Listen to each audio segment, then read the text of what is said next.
Good afternoon, Madam Chair, members of the board. So MRGCD stopped releasing water from storage on Friday, September 6th.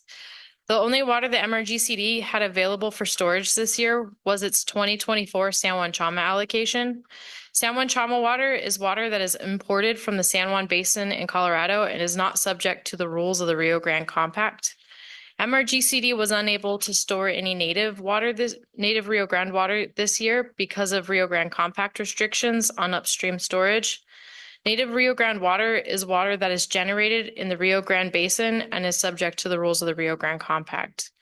New Mexico's Rio Grande Compact debt is about 122,000 acre feet. Compact debt is officially calculated once at the end of the calendar year, so we do not know what that debt will be at the end of 2024.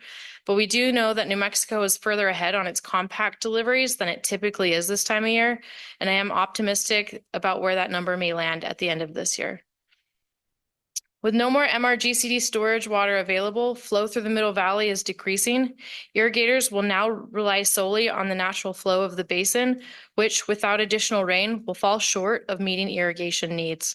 Additionally, river flow through Albuquerque is expected to drop significantly over the next month as MRGCD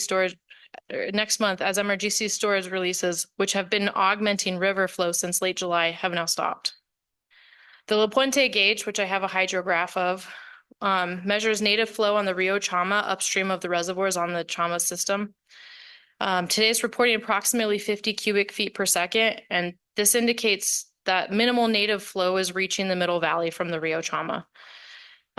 Meanwhile, the next hydrograph I have is the Embudo gauge, which measures native flow on the main stem of the Rio Grande, and today that gauge is reporting 250 cubic feet per second. The Otoe gauge, which measures San Juan Chama and native Rio Grande water downstream of the Rio Chama and Rio Grande confluence, is reporting about 410 cubic feet per second. Of that 410, about 100 CFS is San Juan Chama water released by other users and will not be available for MRGCD irrigators. And approximately 90 of that 100 CFS is actually being released by the Bureau of Reclamation to support river flows through the Middle Valley. This leaves approximately 310 CFS of native Rio Grande water for Middle Valley irrigation, though the agricultural and conveyance demand is actually about 600 cubic feet per second. So there's a pretty big gap that we're seeing right now between what's available and what's needed. Additionally, the Bureau of Indian Affairs has assessed prior and paramount demand at 150 cubic feet per second. So that leaves 160 cubic feet per second available for non-prior and paramount lands in the Middle Valley. If rainstorms increase river flow, MRGC will divert and distribute this water as possible. The Rio Grande has experienced, I have another graph. The Rio Grande has experienced a relatively good monsoon season this summer. According to this map produced by the Klimas out of the University of Arizona, most of the basin has received average or above average precipitation. Inflow to the river from basin monsoon storms have helped extend the availability of MRGCD storage water longer than initially anticipated.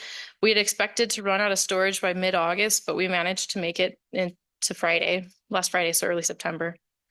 Looking ahead, the forecast for the next week is dry and warm, and the National Weather Service's 90-day outlook predicts above average temperatures and below average precipitation in the Rio Grande Basin through November.